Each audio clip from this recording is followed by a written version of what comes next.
Hi hello నమస్తే welcome to think Andhra. నేను మీ శ్రావణి. నేను మీ మూర్తి.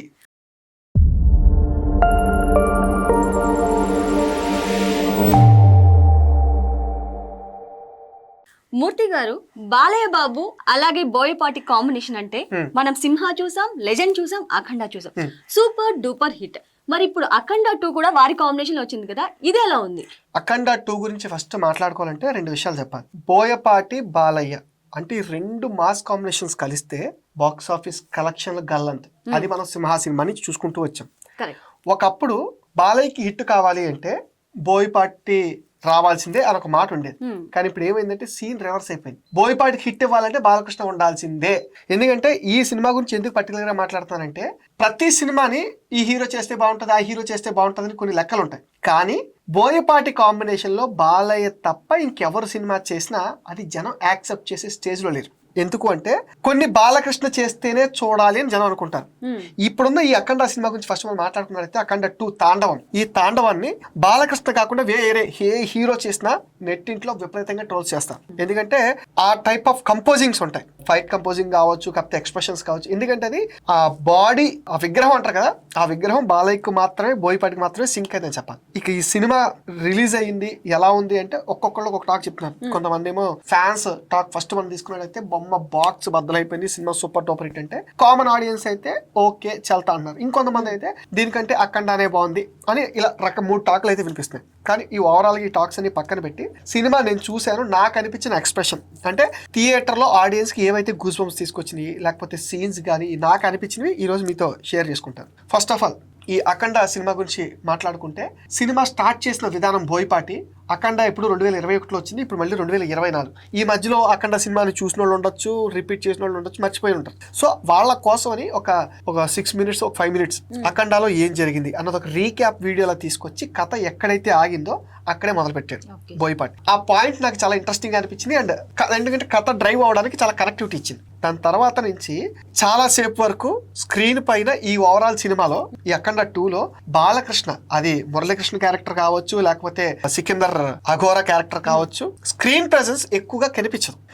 కానీ ఆ ఆరా ఉంటది కదా, అఖండ వస్తే ఎలా ఉంటది అని మనం ఎప్పుడైతే అఖండాలో చూసామో ఆ ఆరా మాత్రం సినిమా త్రూ అవుట్ మనకి క్యారీ చేస్తుంది. ఎప్పుడు వస్తుంది ఆ హాంటింగ్ అయితే బిల్డప్ చేయడంలో బోయపాటి సక్సెస్ అయ్యాడు. ఇక నాకు అనిపించిన డ్రాబ్యాక్ ఏంటంటే ఈ సినిమాలో అఖండ సినిమా కథనే మళ్ళీ మేము చూసామా అన్న చిన్న డౌట్ వచ్చింది. మరి ఇది చూసిన ఆడియన్స్ కి ఎంత మందికి వచ్చిందో నాకైతే తెలియదు. ఎందుకంటే అఖండలో ఒక పాపని కాపాడడానికి సికిందర్ వస్తాడు. అక్కడ పెద్ద Balakrishna same Muralikrishna character wife ని రౌడీస్ చేసి చేయటం, ఒక శివుడి దగ్గర పాప పట్టడం, ఇదన్నీ మనకు గుర్తే ఉంటుంది. సేమ్ అక్కడ పాపకు కష్టం వచ్చినప్పుడు అఘోరా ఎలా అయితే వచ్చాడో ఇక్కడ కూడా పాపకు మాట ఇచ్చాడు. నీకు ఎప్పుడు ఏ కష్టం వచ్చినా సరే పిలిస్తే నేను వస్తాను అని అఘోరా మాట ఇచ్చి వెళ్ళిపోతాడు. ఆ వెళ్ళిపోయిన తర్వాత అఘోరా ఇంకా తన శక్తిని రెట్టింపు చేసుకోవడం కోసం, సిద్ధులు సాధించడం కోసం తపస్సు చేయడం, ఇలాంటి ఎలిమెంట్స్ అన్నిటితో ప్యాకప్ చేసి సినిమాని తయారు చేశాడు. కానీ ఇక్కడ కూడా సేమ్ అదే ప్లాట్ లో వచ్చినట్టుగా పాపకి కష్టం రావడంతో మళ్ళీ అఖండ ఎంట్రీ రావడం జరుగుతుంది.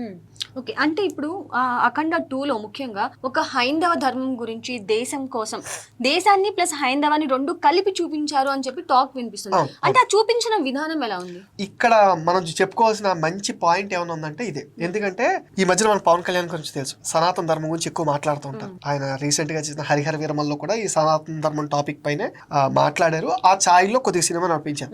కానీ ఈ సినిమా అఖండ 2కి వచ్చేసరికి ఇది ఫుల్ ప్లెడ్జ్డ్ గా, అంటే బోయపాటి బాలయ్య అంటే మాస్ విజిల్స్ కొట్టడం ఇవన్నీ అంటారు కదా, ఆ పార్ట్ ఇవన్నిటిని దాటుకుని ఈసారి జనానికి ఏదో చెప్పాలంటే మరి ఐడియాలజీ కలిసిందో లేకపోతే పాన్ ఇండియా వైడ్ గా దేవుడు కనిపిస్తే కాసులు కురుస్తున్నాయన్న పాయింటో తెలియదు. కానీ బోయపాటి ఈ సినిమాలో దేవుడికి, సనాతన ధర్మానికి ఎక్కువ పెద్ద పెట్టేశాడు.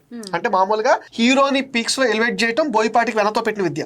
ఇంకా బాలయ్య దగ్గరికి వచ్చేసరికి అది తమన్ కావచ్చు, బోయపాటికి కావచ్చు, బౌండరీస్ ఉండవు, బద్దలు కొట్టుకుని చూపిస్తారు. అలాంటిది ఏంటంటే కొంచెం క్యారెక్టర్స్ డౌన్ చేసి హిందూ ధర్మం అంటే ఏంటి, అసలు సనాతన ధర్మం ఈ సినిమాలో పర్టికులర్ గా నాకు కొన్ని సీన్స్ నచ్చి, అంటే చెప్తే మరి వాటిని ఏమంటారు స్పాయిలర్స్ అని అంటారో మరి ఏమో తెలియదు. కానీ స్పాయిలర్స్ అనుకున్నా కానీ నన్ను టచ్ చేసిన సీన్స్ అయితే ఒక శివుడు సీన్ ఉంటది, మదర్ కి బాలకృష్ణకి మధ్య వచ్చే సీను. కాకపోతే అది బాలకృష్ణ కాదు, శివుడు సీను. అది ఎంత హార్ట్ టచింగ్ అనిపిస్తుంది అంటే మనం చాగంటి గారి ప్రవచనాలు వింటూ ఉంటాం, నువ్వు అదే తదేకంగా ఆయనే ధ్యానించుకుంటుంటే ఆయన నీ కోసం నడిచొస్తాడు, ఆయన మన కోసం చివరిదాకా ఉండేవాడు జీవితంలో ఎవరైనా ఉందంటే మహాశివుడు మాత్రమే అని చెప్తారు కదా.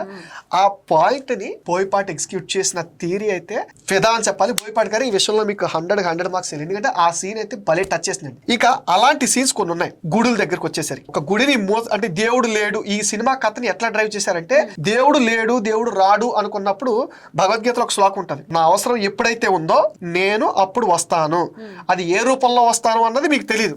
మనం దశావతారాలు చూసుకున్నాం కాబట్టి అప్పుడు రాముడు కృష్ణుడు రకరకాలుగా మనం చెప్పుకుంటూ వచ్చాం. కానీ ఇప్పుడు కలియుగానికి వచ్చేసరికి మనిషికి కష్టం వస్తే ఖచ్చితంగా కంటికి కనిపించిన శక్తి ఒకటి మళ్ళీ కాపాడుతూ ఉంటుంది, అదే దేవుడు. ఆ దేవుణ్ణే ఈ రోజు అఖండ 2లో సికిందర్, అఘోర సికిందర్ కింద చూపించడం జరిగింది. ఆ ఎస్టాబ్లిష్మెంట్ అయితే పర్ఫెక్ట్ అని చెప్పాలి. ఎందుకంటే దేవుడు తాలూకా ఇంటెన్సిటీని బాలయ్య క్యారీ చేసిన ఇది అద్భుతం. తమన్ కూడా మనకు చెప్పాడు, -డిగ్రీస్ టెంపరేచర్ లో ఒంటి మీద షర్ట్ లేకుండా ఒక 3 కిలోలు 4 కిలోలు త్రిశూలం పట్టుకుని బాలయ్య నడుస్తుంటే నాకు కన్నీళ్ళు వచ్చినాయని. అఘోర పలికిచ్చిన ఎక్స్ప్రెషన్స్ లిటరల్లీ బాలయ్య గారు ఆయన బాగా చేశాడు, గొప్ప నటుడు అని చెప్తే కామెడీగా ఉంటుంది. ఎందుకంటే ఆయన నట ప్రస్థానం 50 సంవత్సరాలు, మనలాంటి వాళ్ళు చాలా మంది చూసుంటారు. ఆ నటసింహం ఇందులో ఈసారి ఎంత సాత్వికంగా, అంటే ఇప్పుడు రౌద్రం చూస్తుంటాం కదా, చాలా సాత్వికంగా మారిపోయి, అంటే రౌద్రం లేదని కాదు, ఆ రౌద్రాన్ని దాటుకొని కొన్ని చోట్ల సాత్వికం చూపించాల్సిన చోట కొన్ని ఎక్స్ప్రెషన్స్, మైల్డ్ ఎక్స్ప్రెషన్స్ ఇవ్వటం హ్యాట్స్ ఆఫ్ అనిపించింది బాలకృష్ణ పర్ఫార్మెన్స్ కూడా. నెక్స్ట్ వచ్చేసి ఈ సినిమాలో ఇంక ఏ క్యారెక్టర్ బాగా చేశారు అంటే బాలయ్య తప్ప ఇంకెవరు లేరు. మిగతా ఆర్టిస్టులు ఉన్నారంటే ఉన్నారు. మన సంయుక్తమైన క్యారెక్టర్ జస్ట్ ఒక పాట కోసమే అలా వస్తుంది, ఇలా వెళ్ళిపోతుంది. అంటే ఈ సినిమాలో విలన్స్ కూడా సరైన క్యారెక్టర్ లేదని నేను ఫీల్ అయ్యాను. ఎందుకంటే సినిమా మొత్తం వన్ మ్యాన్ షో నడుస్తుంటది, ఎక్కడికి వెళ్ళినా బాలయ్య, ఏ ఫ్రేమ్ లో చూసినా బాలయ్య. ఆ బాలయ్య కనిపించట్లేదు అంటే ఆరా కనిపిస్తుంటది. ఇక ఇద్దరు బాలకృష్ణ, ఒకటి మురళీకృష్ణ క్యారెక్టర్, ఇంకోటి అఘోర క్యారెక్టర్ అని చెప్పాను కదా. ఆ మురళీకృష్ణ క్యారెక్టర్ కూడా ఏదో చిన్న హింట్ ఇవ్వడానికి, అంటే హుక్ ఇవ్వడానికి ఒక ఫైట్ కు అండ్ సంయుక్తమైన పాటకు మాత్రమే పరిమితమైంది తప్ప సినిమాను మొత్తం క్యారీ చేసింది అఖండ క్యారెక్టరే. ఆ అఖండ క్యారెక్టర్ కోసం లిటరల్లీ ఈగర్ గా వెయిట్ చేస్తుంటారు. ఇంటర్వెల్ కి ముందు ప్రీ ఇంటర్వెల్ సీన్ ఉంటది. అసలు థియేటర్ లో ఫ్యాన్స్ అయితే షర్ట్ చింపుకుని అరుపులు కేకలతో చిందులేస్తారు. ఎందుకంటే అంత హైలో డిజైన్ చేశాడు. ప్రతి ఒక్కరికి, కామన్ ఆడియన్ కూడా, ఇది ఫ్యాన్స్ కే కాదు కామన్ ఆడియన్ కూడా ఈ సీన్స్ చూస్తే జమ్మలు లభిస్తాయి. కొన్ని సినిమాలకి ఏంటంటే లాజిక్స్ పట్టించుకోకూడదు, ఓన్లీ మ్యాజిక్. బోయపాటి బాలకృష్ణ సినిమాకి అది పక్కగా వర్కౌట్ అవుతుంది. ఎందుకంటే బోయపాటి సినిమాకి వెళ్ళేటప్పుడు మన మైండ్ ని తీసేసి, ఆలోచనలు క్వశ్చన్లు అన్ని తీసేసి అవన్నీ బ్యాగ్ లో పెట్టుకుని బ్యాక్ పాకెట్ లో పెట్టేసుకుని మనం సినిమా చూడాలి. ఎందుకంటే అదేంటిది, ఓ మనిషి ఎలా జరిగితే అలా అవుతుందా, ఇది ఎలా అవుతుంది, ఈ లాజిక్ ఏంటి, ఇది ఫిజిక్స్ ఏంటి, ఈ కెమిస్ట్రీ ఏంటి అని మాట్లాడుకుంటే అది సుకుమార్ కాదు. సుకుమార్ అంటే లెక్కలతో చెప్తారు, రాజమౌళి అంటే ఇంక వేరేగా చెప్తారు. ప్రతి దానికి లెక్కలు వేసుకుని చేసే డైరెక్టర్ వాళ్ళు. కానీ ప్యూర్లీ మాస్ ఆడియన్ వాడి అమ్మాయి ఏం చేశాడ్రా అనిపించే ఎక్స్ప్రెషన్ తీసుకురావాలంటే అది బోయపాటి. సో అందుకు ఏం చేస్తాడంటే ఈ బార్గెట్స్ ని దాటేసి బియాండ్ ద ఊహిస్తుంటాడు. అలాంటి బియాండ్ సీన్స్ ఇంటర్వెల్ బ్యాంగ్ ముందు వస్తాయి, అసలు లిటరల్లీ సూపర్ అనిపిస్తాయి.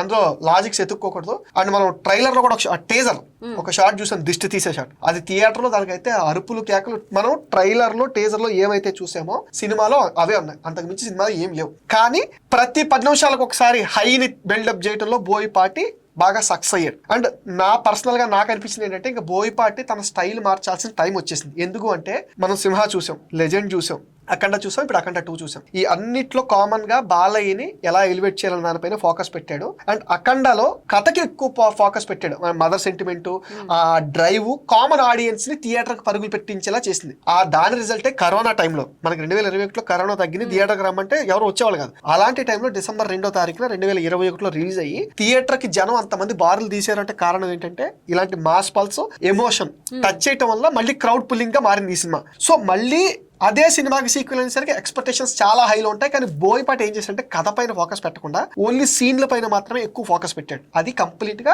అఖండ క్యారెక్టర్ పైన ఎక్కువ ఫోకస్ పెట్టాడు ఆయన చేసే. ఇక్కడ మనం యూజువల్ గా ప్రతి సినిమాలో మనం చూస్తాం ఇండియాకి వార్ అంటే యూజువల్ గా మనం ఏం చెప్తాం ఎవరితోనండి, పాకిస్తాన్ కదా. కానీ ఈసారి ఆయన అది చేయలేదు. క్రికెట్ కు వచ్చేస్తే ఆస్ట్రేలియా పేరు చెప్తారు కదా, లేదంటే మనకి పాకిస్తాన్ తో వార్. కానీ ఈసారి బోయపాటి ఏం చేశాడంటే పాన్ ఇండియా అని పేరు పెట్టాడు కాబట్టి చైనాకి వెళ్ళిపోయాడు. ఎందుకంటే నాకు తెలిసి ఇవన్నీ ఈ మధ్యకాలంలో గత అఖండ సినిమా వచ్చిన తర్వాత చైనాకి ఇండియాకి మధ్య సైనికుల మధ్య వార్ జరగటం, ఇవన్నీ ఇన్సిడెంట్ పిక్ చేసుకుని స్టోరీ కింద బిల్డప్ చేయాలని ట్రై చేశారు. అది అంత మౌల్డ్ అవ్వకపోయినా గానీ చైనా బయోవార్, ఆ బయోవార్ ని దేవుడు లేడు దేవుడు రాడు అనుకునే వాళ్ళకి దేవుడు వస్తే ఎలా ఉంటుందని చూపించే ప్రయత్నంలో అఖండ క్యారెక్టర్ ని ఎస్టాబ్లిష్ చేశాడు. అది చాలా బాగా అనిపించింది. ఇక ఈ సినిమాలో కొన్ని గూస్ బంప్ షాట్స్ అని చెప్పాను కదా, ఆ శివుడు సన్నివేశం ఒకటి, అది కాకుండా అఖండ చాలా అంటే సెటిల్డ్ గా పర్ఫామ్ చేయాల్సిన క్యారెక్టర్ ని బాలయ్య చేసిన తీరి అద్భుతంగా ఉంది. ఇక ఈ సినిమాలో బాలయ్యతో పాటు కాస్త గొప్ప కనిపించే క్యారెక్టర్ అంటే ఆ పాప క్యారెక్టర్, పెద్ద అయిన బజరంగి బాయ్జీలో చేసిన అమ్మాయి. ఆ అమ్మాయి క్యారెక్టర్ కూడా డబ్బింగ్ అంతగా సెట్ అయినట్టు నాకు అనిపిస్తుంది. ఇది నా పర్సనల్ ఒపీనియన్. బాలయ్యకి అయితే సినిమాలో వంకలు పెట్టడానికి లేదు. ఫ్యాన్స్ ఏల ఏల ఏల వేసుకుంటూ చూసే సినిమా ఇది. మిగతా వాళ్ళు చూస్తారా అంటే మరి వాళ్ళు ఎంతవరకు కనెక్ట్ అవుతారనే విషయం అయితే చెప్పలేను. కానీ కథ నాకైతే యాజ్ ఇట్ ఈస్ అఖండ ప్లాట్నే మళ్ళీ కొంచెం పాలిష్ చేసి, అంటే ఇది ఎలా చెప్పాలి సింపుల్ గా, మనం ఏదైనా ఒక రుచికరమైన ఫుడ్ అనుకుంటే అప్పుడు చేసుకున్నట్టు బాగా టేస్ట్ సెట్ అయింది అని సేమ్ మళ్ళీ అవే కొలతలతో చేస్తాం కదా. ఇప్పుడు బోయపాటి ఏం చేశాడంటే ఆ అఖండకి ఏదైతే హిట్ ఫార్ములా ఇచ్చిందో అవన్నీ కొలతల్ని డబల్ చేశాడు. అంటే ఇంపాక్ట్ డబుల్ అవుతుంది. యాక్చువల్లీ కథలో కొంచెం విషయం పెట్టి కొంచెం డ్రైవ్ చేస్తే సినిమాకి నెక్స్ట్ లెవెల్ రీచ్ వచ్చేది. అండ్ బాలీవుడ్ లో కూడా ఇంకా విపరీతంగా పెర్ఫామ్ చేసేది. మరి బాలీవుడ్ లో ఎలా పెర్ఫామ్ చేస్తుందో మనం మాట్లాడలేము, ఎందుకంటే ఆడియన్స్ మైండ్ సెట్ ఒక్కొక్కరితో ఒక్కొక్కలా ఉంటుంది. ఇప్పుడు డాకు మహారాజ్ ఉంది, డైరెక్ట్ రిలీజ్ చేయలేదు. ఓటీటీలో ఆ సినిమాకి విపరీతమైన అప్లాజెస్ వచ్చేసి మన అరబ్ కంట్రీస్ లో కావచ్చు, ఈవెన్ పాకిస్తాన్ లో కూడా సినిమా దుమ్మిరేపింది. ఓటీటీలో సెన్సేషన్ క్రియేట్ చేసింది. మరి ఈ సినిమాని డైరెక్ట్ గా బాలీవుడ్ ఆడియన్స్ ఎలా రిసీవ్ చేసుకుంటారనే విషయం అయితే అంత చెప్పలేము. మాస్ ఎలివేషన్స్ అయితే పీక్స్ లో ఉన్నాయి. అవి కొన్ని చాలా ఓవర్ ద బోర్డ్ అనిపించింది. అంటే అమ్మా ఇలా జరుగుతుందా నాయనా బాబు అనేటట్టు ట్రోల్ చేసేలాగా ఉన్నాయి. అబ్బా ఇది బాలయ్య కాబట్టి ఇలా చేసిన వాడు క్వశ్చన్ చేయడం అనేటట్టు ఉన్నాయి. ఇక ఈ సినిమాలో విలన్ క్యారెక్టర్ కి చేసిన ఆది పిన్సెట్ కి తమనిచ్చిన బ్యాక్గ్రౌండ్ స్కోర్ ఎక్స్ట్రాడినరీగా అనిపించింది. ఎందుకంటే అతను వచ్చినప్పుడు ఒక టైప్ ఆఫ్ ఆర్ఆర్ ఉంటది. ఒక ప్రాతాలో అఘోరా క్యారెక్టర్ వాడు కూడా, కాకపోతే అఘోరా నెగిటివ్ షేడ్ క్యారెక్టర్. ఇది దేవుడు డివోషనల్ గా బాలకృష్ణ డ్రైవ్ చేస్తుంటే వీళ్ళు ఏంటంటే తాంత్రికాన్ని నమ్ముకొని బలులు ఇవ్వటం. ఆ క్యారెక్టర్ కింద మన ఆది పిన్సెట్ పెట్టారు. ఆ క్యారెక్టర్ ని పూర్తిగా ఉపయోగించుకున్నట్టు నాకు అనిపించలేదు. ఎందుకంటే 2 సీన్లు పరిమితం అయ్యాడు ఆది పిన్సెట్ కూడా. మళ్ళీ రావడం, ఒకసారి బాలయ్య చేతులు తల్లింటే మళ్ళీ రావడం, మళ్ళీ వెళ్ళిపోవడం. అంటే ఏ క్యారెక్టర్ కి ఫుల్ ప్లెడ్జ్డ్ గా బాలకృష్ణతో ట్రావెల్ చేసే స్పేస్ ఇవ్వలేదు. అంటే ఎలిమెంట్స్ ఎక్కువ కుంభమేళాలో ఎలిమెంట్స్ కవర్ చేయడం, ఒక పక్కన పొలిటికల్ ఎలిమెంట్స్. అంటే ఈ సినిమాలో ఏంటంటే పొలిటికల్ గా మనం మాట్లాడుకుంటే, అంటే పేర్లు నేను చెప్పకపోయినా జనానికి ఆల్రెడీ పేర్లు తెలుసు. గత పాలనలో ఉన్న ముఖ్యమంత్రులకి అండ్ పాత గవర్నమెంట్స్ కి విపరీతమైన సెటైర్లు అయితే వేశారు. అది గాంజా దగ్గర కావచ్చు, లేకపోతే పిఎం క్యారెక్టర్ తో చేయించిన బెనర్జీ, పిఎం క్యారెక్టర్ చేసిన బెనర్జీతో తండ్రి కొడుకులు ఇద్దరు రాజకీయం కావచ్చు, ఇలా కొన్ని పొలిటికల్ ఓరియంటేషన్ తో ఉన్న సీన్స్ కూడా బిల్డప్ చేసుకోవటము, డివోషన్, ఇవన్నీ ఏమైపోయినాయంటే ఇది ఒక్కొక్క ఐటమ్. పొలిటికల్ వేరే జోనర్, డివోషనల్ వేరే జోనర్, యాక్షన్ వేరే జోనర్. ఇవన్నీ ఏంటంటే ఈ అసోర్ట్స్ అంటారు కదా, స్వీట్ బాక్స్. ఇవన్నీ స్వీట్ బాక్స్ లో అందంగా పేరిస్తే బాగుండు, కాకపోతే ఐటమ్స్ ఎక్కువైపోవడం వల్ల బాక్స్ కొంచెం ఇరుకైపోయింది అన్న ఫీలింగ్ నాకు వచ్చింది. సో అందుకని ఏ క్యారెక్టర్ పూర్తిగా సజెస్టబుల్ గా అనిపించలేదు. ఓవరాల్ గా తమన్ పాస్ అయ్యేటువంటి చాలా బెస్ట్ వర్క్ ఇచ్చాడు. Balayya the best. చెప్పాను కదా, బోయపాటికి ఈసారి మొన్నటి వరకు మనం అనుకునే వాళ్ళు బోయపాటి హిట్ ఇవ్వాలని కాదు. ఇప్పుడు బోయపాటికి హిట్ కావాలంటే బాలయ్య దగ్గర రావాల్సిందే. సిచ్యువేషన్ బాలయ్య అలా మార్చేసుకున్నారు. అంటే జాతకమా మరి ఇంకొకటి ఇవన్నీ పక్కన పెడితే ఇప్పుడు బాలయ్య 3 స్వింగ్ జనం అలా చూస్తున్నారు. చిన్న పిల్లల నుంచి పెద్దల వరకు అందరూ జై బాలయ్య అంటున్నారు. ఆ అఖండలో ఉన్న సిమ్టమ్స్ కూడా జై బాలయ్య అని కొన్ని రీస్టోర్ చేసే ప్రయత్నం చేయటం, లావిష్ గా. అంటే సినిమాని ఇంత గ్రాండ్ గా తీయచ్చా? ఫ్రేమ్ పైన ప్రతి రూపాయి కనిపిస్తుంది. యాక్షన్ సీన్స్ కూడా ఒకటికి మనం అంటాం కదా, 1కి 2 అసలు ఎక్కడ బోయపాటి బియాండ్ వెళ్ళిపోయాడు. కానీ బోయపాటి గారు సజెషన్ అనుకుంటారా, మీకు సజెషన్ చెప్పే అంత గొప్ప వాళ్ళు కాకపోవచ్చు, కానీ కథ పైన కొంచెం ఫోకస్ పెట్టి మీ యాక్షన్ ఎలిమెంట్స్ ని అందరూ మెల్ట్ చేస్తే మాత్రం ఖచ్చితంగా బాక్స్ ఆఫీస్ పగిలిపోయే సినిమాలు వస్తాయి. సో ఎందుకంటే నేను అఖండ 2లో నేను ఫీల్ అయింది ఏంటంటే కథ కొంచెం కొరత ఉంది. సీన్ల వారీగా అయితే ఈ సీన్ బాగుంది, ఆ సీన్ బాగుంది, అలా ఓవరాల్ గా కొన్ని సీన్స్ అయితే ఇంటర్వెల్ బ్యాంక్ కావచ్చు, శివుడితో తల్లి మాట్లాడే సీన్ కావచ్చు, ఆ అమ్మాయికి దిష్టి తీసే, ఆ పాపని కాపాడే దిష్టి తీసే సీన్ కావచ్చు, సనాతన ధర్మం గురించి ఒక విలేజ్ లో బాలకృష్ణ మాట్లాడతారు. ఏంటంటే సేమ్ అఖండాలో గుళ్ళో కూర్చొని కొంతమంది పేకాడుతుంటారు. అదే సీన్ మళ్ళీ ఇక్కడ రిప్లై చేశారా, కాకపోతే స్కేల్ మార్చారు. అక్కడ ఊళ్ళో మాట్లాడితే ఇక్కడ పాన్ ఇండియా స్కేల్ కోసం వేరే చోట మాట్లాడారు. అలా అనిపించింది. ఓవరాల్ గా సినిమా అయితే ఫ్యాన్స్ కి పూనకాలు, కామన్ ఆడియన్స్ కి ఓకే అనిపిస్తుంది. మరి ఇది సినిమా నేను చూసి నేను ఫీల్ అయింది. మరి దీనిపైన మీ విలువైన ఒపీనియన్ ని కామెంట్ సెక్షన్ లో మెన్షన్ చేయండి. మీరు కామెంట్స్ ఇస్తేనే మరిన్ని ఇంట్రెస్టింగ్ వీడియోస్ అండ్ మాకు కూడా మేము ఏం చేసామన్న విషయం తెలుస్తుంది. ఇది ఇవాల్టి అఖండ రివ్యూ. మరి అంటే తమన్ గారు అన్నారు బాక్సులు బద్దలైపోతాయి జాగ్రత్తగా పెట్టుకోండి అని అన్నారు. ఆ కైండ్ ఆఫ్ మ్యూజిక్ ఇచ్చారా అండి? 100%. ఇప్పుడు సినిమాకి బాలయ్య యొక్క పర్ఫార్మెన్స్ చేస్తే సెకండ్ పర్ఫార్మెన్స్ చేసింది అఖండ తాండవంతో, అఖండ బాలయ్య తాండవం చేసేస్తుంటే వెనకాల మ్యూజిక్ తో తాండవం చేసింది తమనే. వాళ్ళిద్దరు తాండవం వల్లే ఈ రోజు సినిమా గురించి మనం మాట్లాడుకుంటాం. ఆ ఇద్దరులో ఎవరు తగ్గినా సినిమా గురించి మనం మాట్లాడుకునే అవకాశం ఉండదు. ఎందుకంటే బోయపాటి మార్క్ యాక్షన్ ఉంది కానీ ఫుల్ఫిల్ గా లేదు. అంటే ఇప్పుడు తప్పులు ఉన్నా సరే కమప్ అవ్వాలంటే ఖచ్చితంగా వేరే ఫోర్స్ మనం డ్రైవ్ చేయాలి. అలాంటి ఫోర్సుల కింద తమను బాలయ్య సినిమాని లాగేశారు. హీరోయిన్ ఉండదు, ఒక పాట కోసం హీరోయిన్ పెట్టారు, వస్తుంది వెళ్ళిపోతారు. అట్లా ఏంటంటే అన్ని అటకబెట్టినట్టు ఉన్నాయి తప్ప త్రూ అవుట్ ఒక స్టోరీ లాగా నాకు అనిపించలేదు. అంటే ఫైట్స్ చాలా డిఫరెంట్ గా అనిపిస్తుంది అనమాట. అంటే బాలయ్య శూలం తిప్పేది కానీ, లేకపోతే ఆ బుల్లెట్స్ వచ్చేవి, ఒక మిషన్ బాలయ్య ఇలా తిప్పడం కానీ, అవన్నీ మనం ట్రైలర్ లో చూస్తుంటే కూడా చాలా ఇంట్రెస్టింగ్ గా కొత్తగా అనిపిస్తుంది. మీకు అదే చెప్తున్నా. ఇప్పుడు ఇదే సీన్ వేరే హీరో చేస్తే మనం నవ్వుకుంటాం. KGF లో యక్ష్ ఒక పోలీస్ స్టేషన్ ముందు గన్న పెట్టి పెద్దమ్మ దడదడమ కాల్ చేస్తాడు, అది క్యారెక్టర్ ఎన్హాన్స్ చేస్తుంది. ఇప్పుడు అలా కాలిస్తే బాలయ్యకి దానికి పెద్ద ఏముండదు. కానీ ఇక్కడ అఘోరా అనే క్యారెక్టర్ ని బిల్డప్ చేసి, అంటే ఆ క్యారెక్టర్ మాట్లాడుతుంది. అంటే బాలయ్య కోసం డిజైన్ చేశారు. అఘోరా అనే క్యారెక్టర్ చాలా రూత్లెస్ గా, ఎందుకు రూత్లెస్ అంటే ధర్మం జోలికి కానీ దేవుడి జోలికి కానీ ఎవరన్నా వస్తే తాట తీసి ఆరబెడతాడు. నేనే దేవుడిని, అంటే మన లోపలే శివుడు ఉంటాడు, ఆ శివుడిని మనం ఇది చేయాలి అన్న పాయింట్ ఆఫ్ వ్యూలో ఫైట్ సీన్స్ కంపోజ్ అన్ని ఓడదోడే. ఇది నార్మల్ గా ఈ సీన్ జరుగుతుందని ఏ ఉండదు అఖండాలో. అంటే ఓవరాల్ గా అఖండాకి రేటింగ్ ఇవ్వాలంటే ఎంత ఇస్తారు? అంటే నెంబర్స్ గేమ్ జోలికి అయితే నేను వెళ్ళదలుచుకోలేదు. ఎందుకంటే ఇది ఒక్కొక్క పర్సన్ కి ఒక్కొక్క, ఇప్పుడు ఫ్యాన్స్ ఉన్నారనుకో, భయ్యా ఎవరు భయ్యా నువ్వు చెప్తున్నావు, మా 3.54 అని చెప్తారు. ఎందుకంటే ఇది చూసే మైండ్ సెట్ ఆడియన్ బట్టి ఉంటుంది. నా పర్సనల్ గా నేను సినిమాని చూసి నాకు అనిపించింది ఇది యావరేజ్, అబవ్ యావరేజ్ సినిమా. అంటే ఓవరాల్ గా ఫ్యామిలీ ఆడియన్స్ కి, మాస్ ఆడియన్స్ కి ఎవరికి బాగా కనెక్ట్ అవుతుంది అంటారు? అదంటే ఇక్కడ ఫ్యామిలీ ఆడియన్స్ కి కనెక్ట్ అవడానికి ఫ్యామిలీ ఎమోషన్స్ పెద్దగా బిల్డప్ చేయలేదు, 1-2 సీన్లు మాత్రమే చేశారు. సో అది డివోషనల్ యాంగిల్ నుంచి సినిమా చూడాలి. మరి ఆ డివోషనల్ యాంగిల్ ఎంత కనెక్ట్ అవుతుంది అన్నది రాను రోజుల్లో మనకు తెలిసే అవకాశం ఉంటుంది. ఓకే, థ్యాంక్ యూ మూర్తి గారు. Thank you.